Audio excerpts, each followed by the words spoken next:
Hello and welcome again to Front Row, a timely podcast series, if ever there was one, on the topic of when God became white. We're here with the scholar who wrote the book, and we want to say right up front, well worth reading the book, pondering it, talking about it to your friends.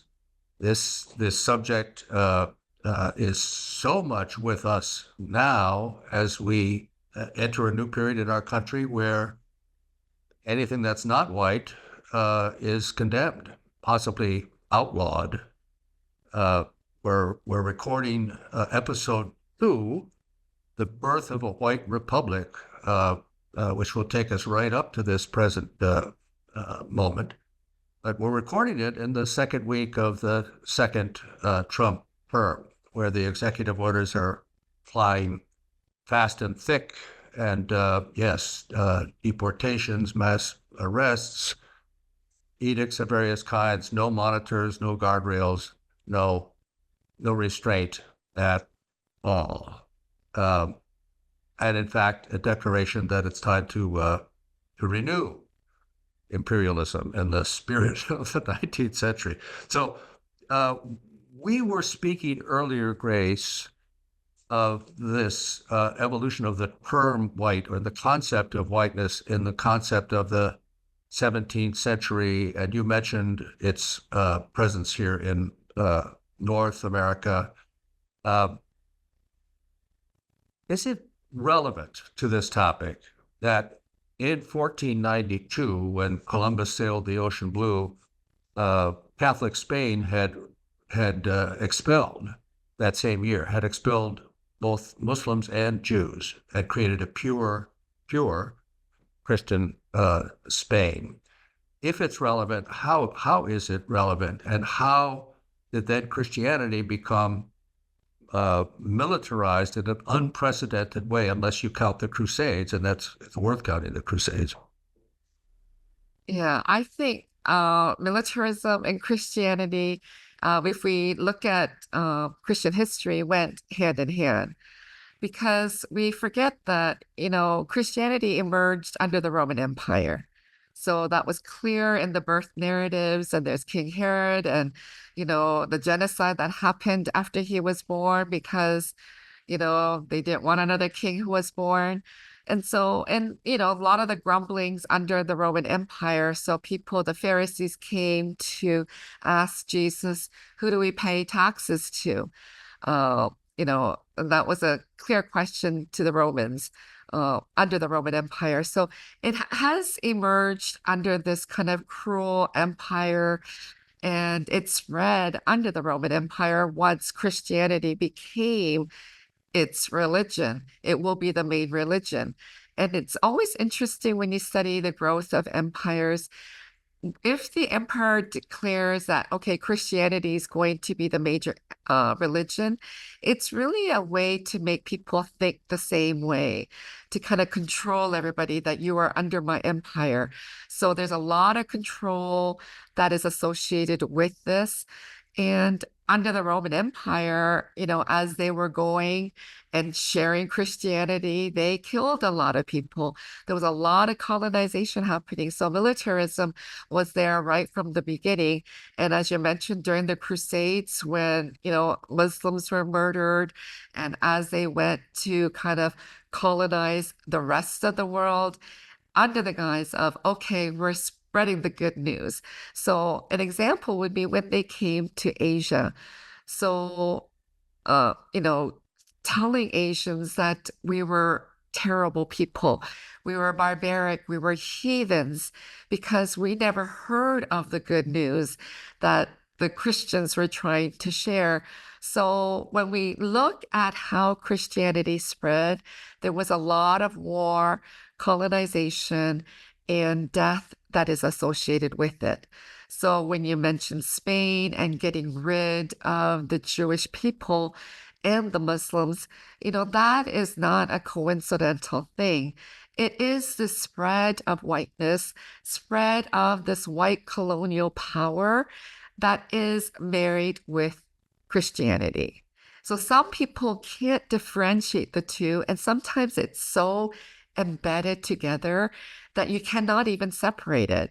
So this militarism is linked to Christianity, and this notion of colonization is also linked to Christianity.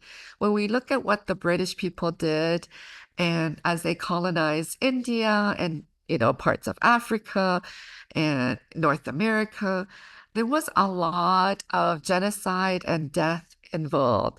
So when the Europeans came to North America, a genocide happened.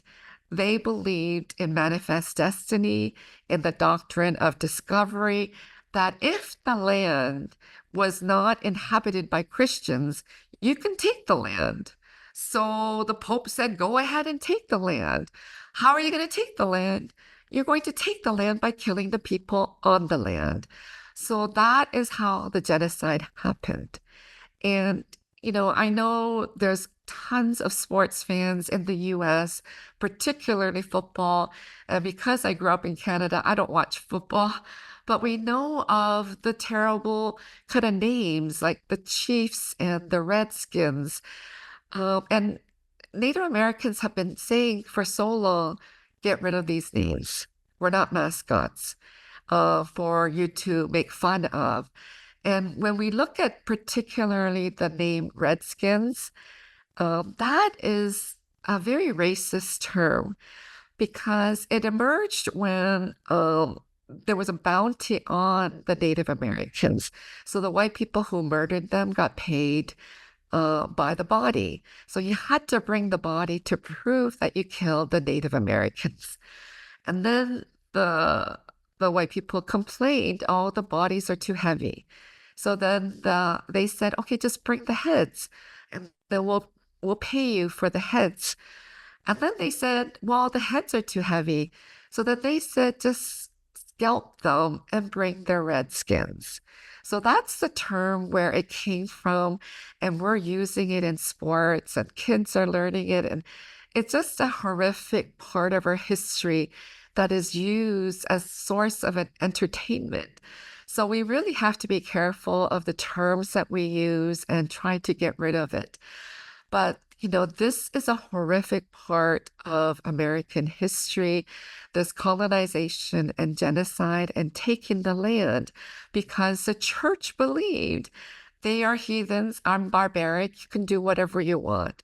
So the statistics will say 90 to 98% of the Native American people have been murdered. So that is almost wiping out the whole population of the natives that lived here for thousands of years before the white European settlers decided to come.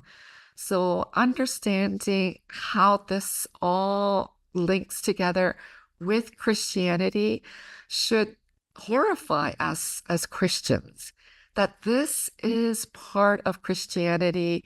And I know in episode 1, we talked about militarism, and we're talking about it again. We really, as Christians, need to deal with this. And, some of the hymns, like Onward Christian Soldiers, people love to sing it. July 4th, people love to sing those songs. We really have to question some of the hymns, some of the imagery, some of the language that we use within Christianity and Christian worship. In North America, I live in New England, so here there are every other street name is a Native American name for suburbs and so forth that were taken. Well, this is true all over the country, but it's acute here.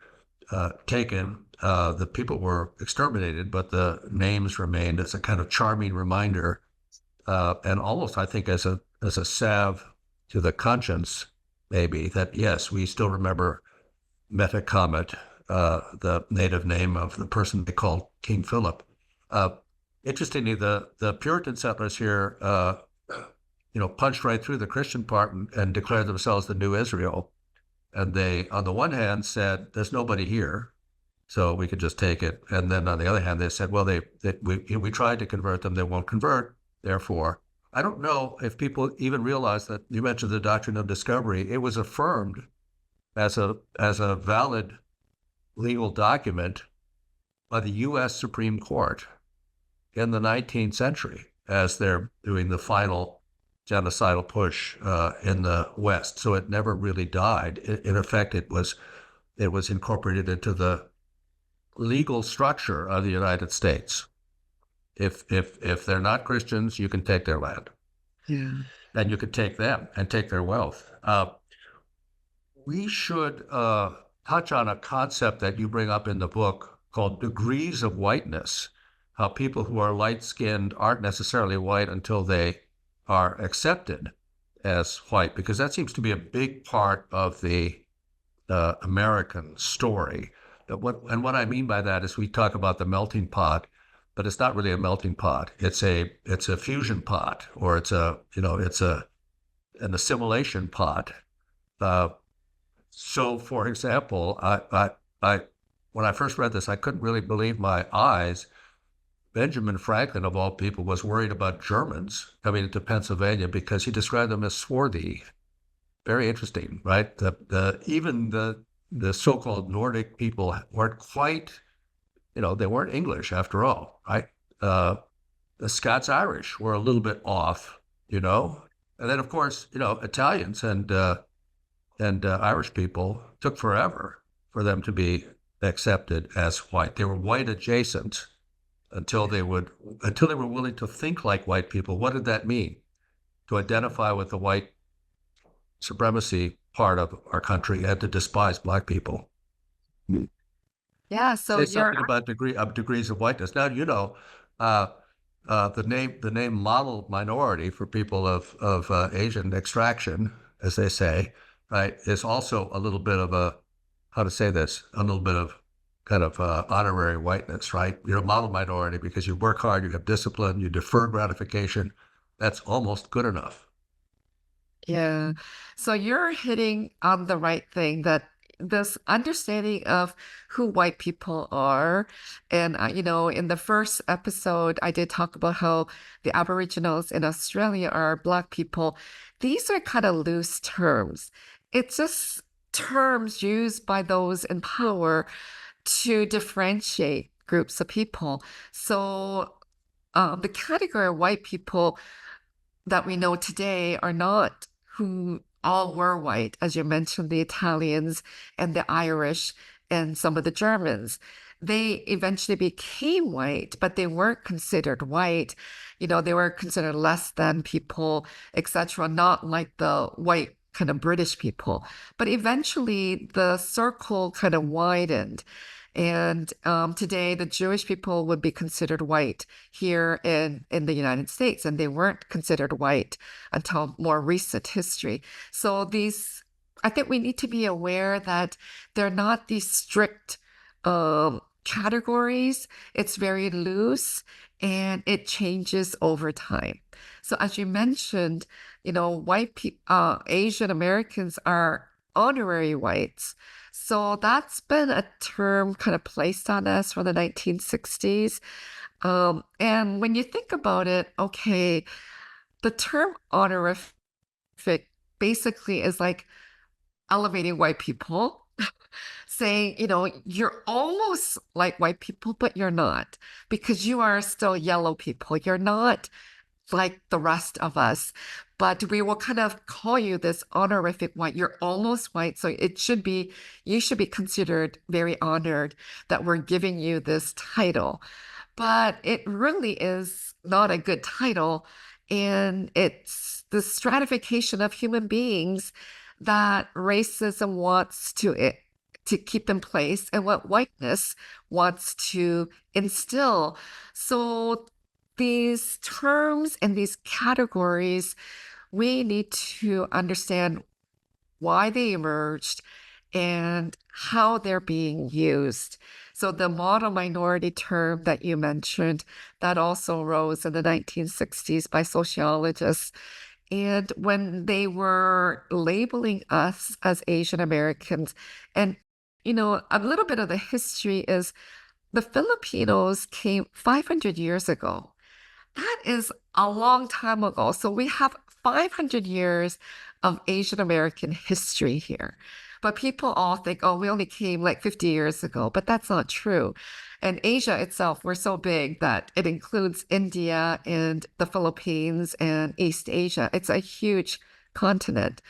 So 500-year history, but this honorific whites, model minority is a very recent term applied for the Asian Americans.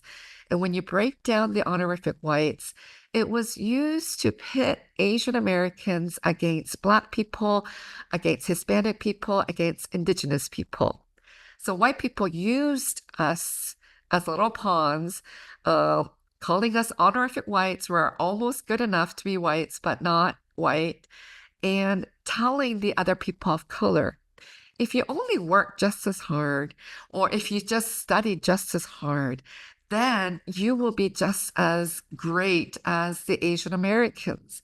But it was a term of division.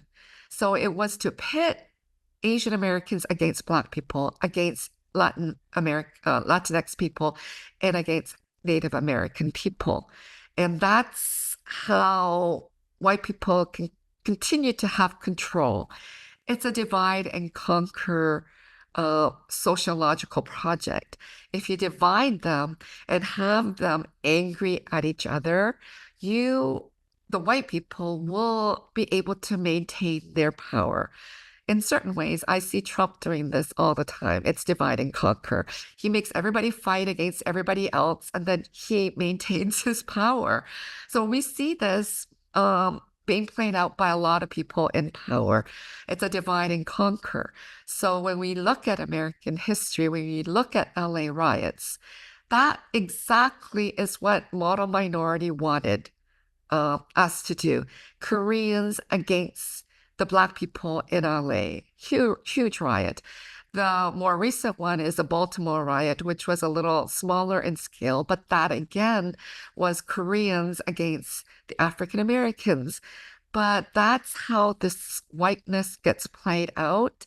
And so when we use these categories and the degrees of how and the evolution of who gets included into being white people, this should really show us how whiteness is being played out and how white people can maintain their superior status and in turn maintain the status quo.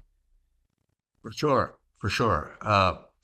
You may or may not know, I spent a couple decades working in the labor movement, and I could see firsthand how employers, big corporations, even now, play on racial anxiety, racial division to keep wages low, to keep unions from forming. It's again a tragic but everyday phenomenon. I want to bring religion back into this in one particular sense while we're still a little bit on the history tip, and it's this. The term God bless America, God bless the United States of America, one nation under God, all of that stuff, Reagan's idea of a city set upon a hill, going all the way back to the providential Cotton Mather, the Puritan divine, wrote a book about the progress of Christ in America, right? The idea that this entire enterprise is particularly blessed by God. Even Barack Obama, God bless him, often referred to the special anointing, the special exceptionalism of the United States that allows people, particularly white people, to say, if bad things are happening, if Abu Ghraib is happening, torture's happening, horrible things are happening, that's not us. We're not like that. How could it be us? Because we're God's anointed. We're God's particularly chosen people. Reflect with me a little bit about that, because we're going to get an awful lot of that, and particularly next year during the 250th anniversary of American independence, we're going to hear a whole lot of that. And any protest that maybe we're not God's anointed is going to be met with possibly violence.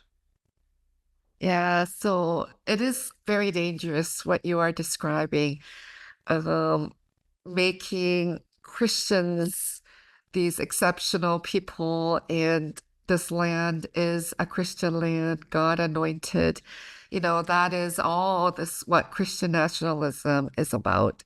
So it is a little dangerous, and it has roots within Christian theology. So, for example, Friedrich Schleiermacher, one of more kind of the enlightened thinkers, he was looking at the world religions and he says, oh, yeah, these world religions all exist. But Christianity is kind of an exceptional religion. We are the best religion. So he did a hierarchy of religion and he put Christianity at the top. So when you marry that to this notion of what America is, and saying, these immigrants are the problem, and they're bringing in different religions, like the Muslims are coming, Islamophobia. We get afraid of those who are not Christians. These are all very dangerous narratives. And I am just a little worried, as a Christian, how we use these narratives to oppress people, to marginalize people, and to subordinate people.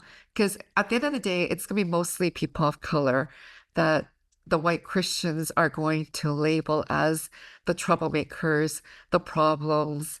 Um, this is a white Christian nation. As I mentioned, Filipinos were here 500 years ago. The Native Americans lived here for thousands of years. And immigration, the white people are all immigrants. They're not native to this land. So we have to be very, very careful of this type of narrative that is being spread. I'm very worried about what will happen to groups of people, because if we're going to lean on the side of Christian nationalism, which to me is not Christianity, it's an ideology, it's a political ideology, and I think Christianity was just added to it to give it some credence to what the movement is. It's going to lead to a lot of problems. Islamophobia is already there and people get all nervous. But when we study religions, I teach interfaith dialogue. When we study the religions, there's so much similarities between all these religions. And, the three Abrahamic religions, Christianity, Judaism, and Islam, we fight and argue so much hatred. But if we're going to be Christians and practice Christianity, Jesus made it so simple for us, too simple that we can't live by it. So he said, just remember two things: love God and love your neighbor. And many of these world religions will have the same message to their followers: love God and love your neighbors. So, when Christian nationalism is pushing people away and about segregation and displacement of people, we really need to challenge it. Um, and yeah, so I don't want to, put fear in people, but just to be aware of what is happening and critically analyze it and be critical of how are we as individuals and as people of faith going to fight this kind of exceptionalism, fight this false notion that, you know, God loves America only. And so Americans can go out into the world and do whatever they want with the other nations. So this is something that Christians here really need to study and think about and examine. And hopefully, we're not going to participate in this. Yeah, we'll talk more about the stakes as we go forward, but it is an ominous time. Some people use the term Christo-fascism, and initially I sort of took exception to that. And then again, the more I thought about it, the more I thought there's this group of people, and we can name names of people who are leaders in this movement. They're the people who are very, very close to Trump. He handpicks the people he considers legitimate religious people, not Bishop Budd, other people, Franklin Graham, obviously. And when you hear the things that come out of his mouth, you think, yeah, that's it. That is in fact essentially a fascist program. Take power. You are our King Cyrus, right? You may not be perfect. I love it when the preachers, the white preachers say, well, you're not perfect. Yeah, you're a rapist and a grifter and a serial liar. You're not perfect, but you're God's anointed for us. I particularly like the admiration of William McKinley. William McKinley, you mentioned the Philippines.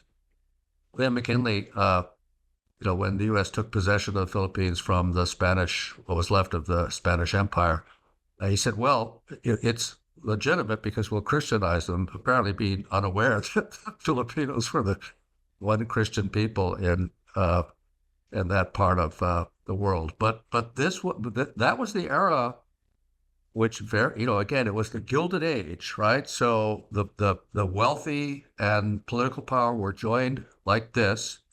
Mark Hanna was like McKinley's Elon Musk, right? Mark Hanna, who famously said there are two things that are important in politics: money, and I can't remember what the other one is. McKinley was, the front for this operation of power and health. So we'll leave it there. And in episode 3, we'll talk a little bit more intimately about the damage done to us, Grace, you and I, by this corrosive kind of violent patriarchal Christianity. Okay. Yeah. Thank you so much for having me again. And I'm looking forward to the continued conversation. Thank you so much. I'm growing in happiness as we go along. Thank you. Thank you.